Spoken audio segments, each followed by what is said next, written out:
Let's Read with Eve, an import of Abdon Publishing, www.abdonpublishing.com. Checkerboard Library by Joanne Mattern. McDonald's Restaurant Builder. Ray Krock, Food Dudes.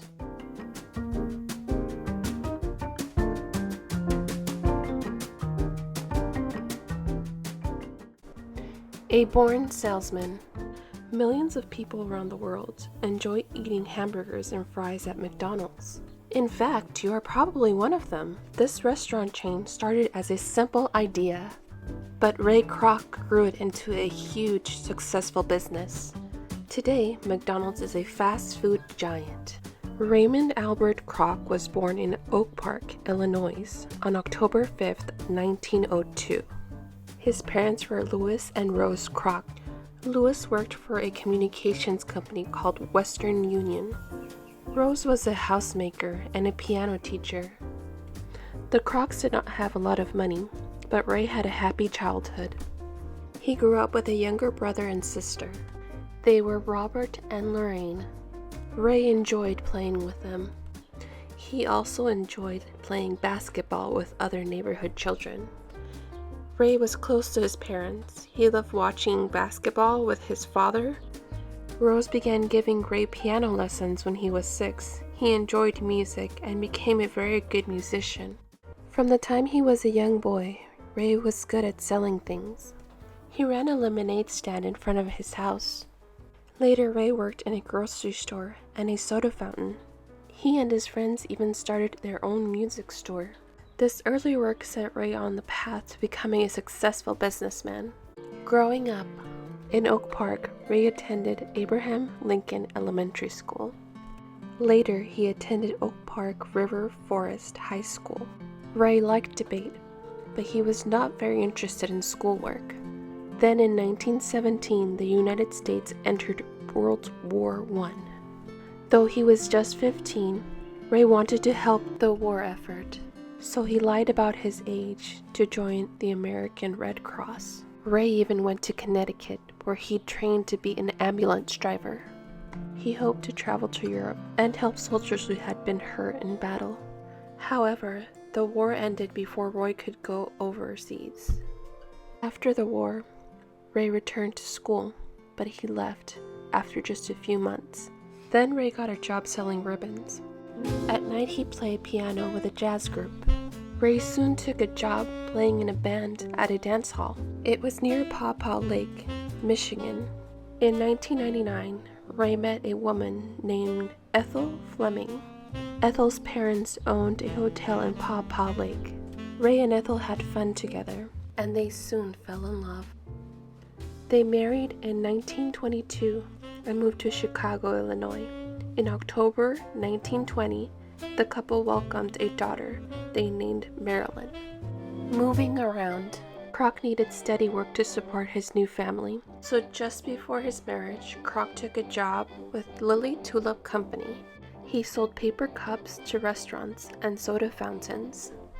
Krock soon became one of Lily Tulip's best salesmen. Krock also kept up with his music. He became the musical director of Chicago radio station WGES. Krock hired musicians, played the piano, and performed with singers. He enjoyed this work. Before long, Krock wanted a new opportunity. So in 1925, he moved his family to Fort Lauderdale, Florida. There, Krock began selling real estate. At first, business was great, but by the next year, sales had fallen dramatically. Krock needed to find another job. He began playing piano in a Florida club. Meanwhile, Ethel missed Chicago, so Krock soon moved his family back home. Back in Chicago, Krock returned to the Tulip Cup Company. Selling products is what he did best. Soon Krock became the Midwest sales manager. Krock learned a lot about business during his early years of his career. The multi-mixer. One of Krock's Lily Tulip customers was a businessman, Earl Prince. Prince owned several ice cream shops in Chicago. He had invented a machine that could make 5 milkshakes at once. Prince called it the multi-mixer. Krock told Lily Tulip about the mixer.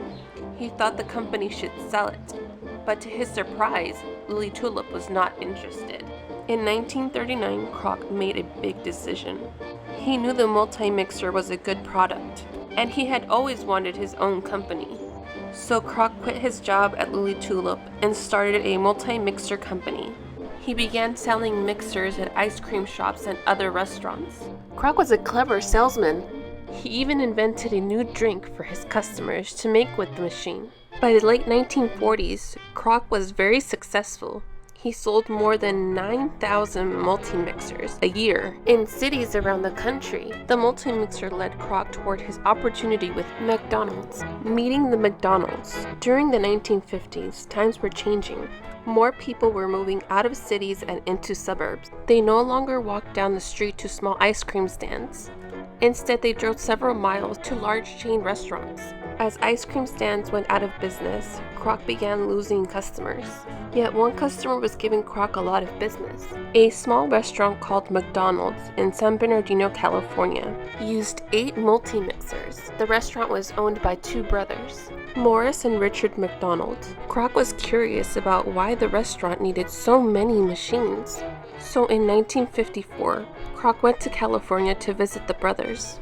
McDonald's was unlike any restaurant he had ever seen. The building was tiny. People lined up outside to order food from a walk-up window. The menu listed only a few items. McDonald's sold hamburgers, cheeseburgers, french fries, milkshakes, and soft drinks. Each item was prepared and served very quickly. The original San Bernardino McDonald's. Krock told Maurice and Richard their restaurant was a great idea. He suggested they expand their business into a chain of restaurants, but the brothers did not want to take such a big responsibility. First franchise, Krock did not give up on his idea. He offered to start a restaurant franchise. The 3 men agreed that Krock could use McDonald's name. In return, Maurice and Richard would get a percentage of Krock's sales. In March 1955, Krock started a franchise company called McDonald's Systems, Inc. To get Krock started, the McDonald's brothers taught him how they ran their restaurant. They gave him the operations manual to their speedy service system. This system had an efficient setup in the kitchen. It was what allowed the brothers to prepare the food so quickly. Speedy was McDonald's original mascot. He represented the speedy service system. On April 15th, Krock opened his first McDonald's restaurant in Des Plaines, Illinois. It was just like the one in San Bernardino. The restaurant had a small menu with cheap prices. French fries and sodas cost 10 cents. Hamburgers were 15 cents and cheeseburgers were 19 cents. Milkshakes cost 20 cents. On the first day, Krock made just over $366. Krock worked hard to make his restaurant a success. He wanted the restaurant to be clean and attractive. Krock often picked up garbage from the sidewalk. He told his workers that the most important thing to remember is quality, service, and cleanliness. Building a business. Krock's dream was bigger than McDonald's restaurant, so he helped other people to set up a new McDonald's restaurant. Krock sold 18 franchises in the first year. By 1957, there were 40 McDonald's restaurants in the United States. Having the same name was just the beginning. Krock wanted customers to have the same experience, no matter what McDonald's they visited, so the franchise owners had to follow the rules. For example, they could only sell the products Krock told them to. In addition, all McDonald's products had to be prepared the same way. So the french fries were always cut the same size and the same thickness. The hamburgers were always cooked for the same amount of time. Some McDonald's franchises did well. One restaurant in Waukegan, Illinois, ran out of buns on its first day. Before long, Waukegan franchise owners were making more than Krock was. Krock realized he needed a better plan to make the most of his business. Krock partnered with Fred Turner, Left, to develop his operating system for McDonald's. The big sale. Krock's next step towards success was asking businessman Harry Sonnenborn for help. Sonnenborn told Krock to set up a real estate company for McDonald's. The company bought land that franchises could rent to run McDonald's restaurants on. This system made a lot of money for Krock. It also let him choose the locations for new McDonald's restaurants. In 1960, Krock decided McDonald's was successful enough to make a few more changes. He sold the multi-mixer company. he also changed the name of McDonald's Systems Inc. to McDonald's Corporation. By next year, McDonald's had grown to include 228 restaurants. Krock still had to share this profit with the McDonald's brothers. He decided he did not want to do that anymore. Krock wanted to buy the rights to the McDonald's name and its speedy service system. The McDonald's brothers agreed to sell for $2.7 million. Now Krock had complete control over the company. Also, in 1961, Krock started a McDonald's training program. He called it Hamburger University. All franchises had to attend. There, they learned how to do things the McDonald's way. By 1963, McDonald's consumers had eaten 1 billion hamburgers. Getting creative. During the 1960s, Krock opened restaurants all over the United States. McDonald's restaurants also expanded to other places, including Canada and Puerto Rico. No matter where they were located, the restaurant owners had to follow Krock's rules. However, Krock also let franchises suggest new ideas. Luke Warren ran a McDonald's in Cincinnati, Ohio. In 1962, he created the Filet-O-Fish sandwich. It was the first addition to the original menu. Jim Delgado was a franchise owner in Pittsburgh, Pennsylvania. In 1968, he wanted to add a bigger sandwich to the menu, so he developed the popular Big Mac sandwich. Sometimes Krock even tried to invent new menu items. One of his ideas was the meatless hula burger sandwich. This sandwich had a slice of grilled pineapple and 2 slices of cheese on a bun. No one wanted to eat the hula burger, so it quickly came off the menu. Just for kids. Krock wanted McDonald's to be a family-friendly restaurant, so he made sure that it was a clean, happy, and affordable place to eat. McDonald's began advertising these features on television and in magazines. In 1963, the company introduced a popular character named Ronald McDonald. He was a clown who loved to play and be silly. Ronald McDonald quickly became one of the most recognized children's figures in the world. Krock also worked to create a welcoming experience for children in his restaurant. Many restaurants had indoor-outdoor play areas where children could have fun. Starting in 1979, parents had another reason to bring their children to McDonald's. That year, the company began offering Happy Meals. Each meal included a hamburger, french fries, a cookie, and a drink, and a small toy. Children loved these meals made just for them. Krock believed that the customer's happiness was important to running a successful business. Part of the community. McDonald's made Krock a wealthy man. He enjoyed using his fortune to help others. Over the years, Krock donated much money to help children and families in need. Krock also knew what it was like to live with diabetes and arthritis. So he started the Krock Foundation in 1969. This organization raised money to fight these diseases. The foundation also fought multiple scoliosis, which Krock's sister had. In 1972, Krock turned 70 years old.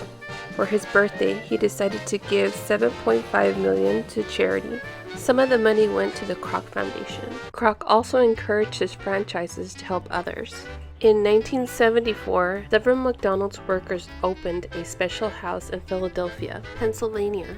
Families could stay there while their children were treated at the local hospitals. Other McDonald's employees worked to open these houses in their areas. They became known as Ronald McDonald's House. In 1984, Ronald McDonald's House Charities was officially established in memory of Krock. Today, there are more than 200 houses worldwide.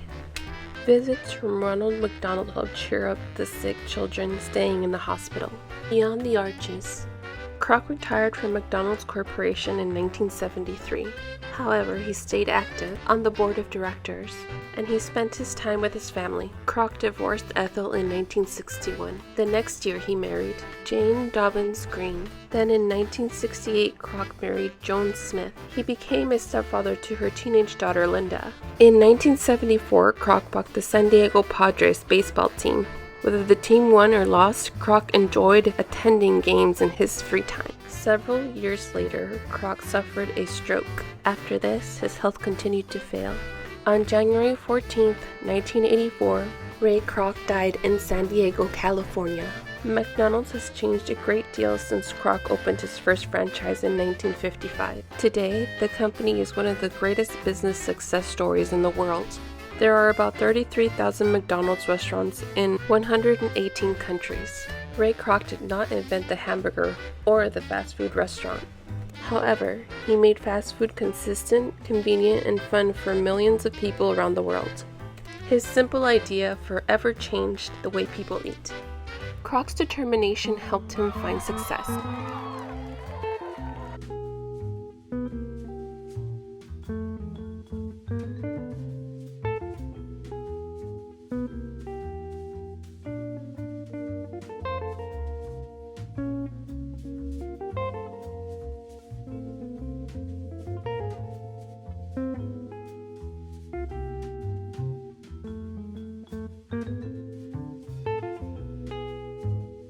Thank you so much for watching. Please like and subscribe below.